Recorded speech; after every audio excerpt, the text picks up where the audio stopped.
Once, the heartbeat of Britain could be felt deep underground. From the collieries of Scotland to the valleys of South Wales, the coal mine was a workplace, a lifeline, and for many, the only path open to survival. Coal powered Britain's industrial revolution, heated its homes, and kept its railways and factories running. But the human cost of that energy was immense. Generations of men descended daily into the darkness, risking injury, illness, and death. Their bodies bore the weight of a nation's progress, their lungs blackened with dust, their backs bent from toil, and too often their sacrifice went unnoticed by those who reaped the benefits above ground. These were men who asked little in return, only dignity, steady pay, and a future for their children. They rarely received even that. The decline of coal mining in Britain came gradually but decisively.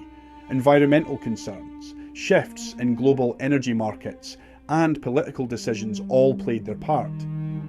By the 1980s, many pits were already running at a loss. But closing the mines was more than an economic decision. It broke apart a way of life. Towns built around the pit wheel found themselves adrift. Skills passed down through generations were made redundant in the span of a few years. For many former miners, pit closures brought a deeper loss of identity, of purpose, of belonging. The damage caused by coal cannot be ignored. Smog-filled skies, polluted waterways, and rising emissions have left a heavy mark. But to focus only on that is to overlook the people who gave their lives to that industry. British coal mining was a story of labour, endurance, and community. It shaped lives, fed families, and demanded sacrifice. Those who worked the seams gave everything and asked for little. They deserved far more than they received.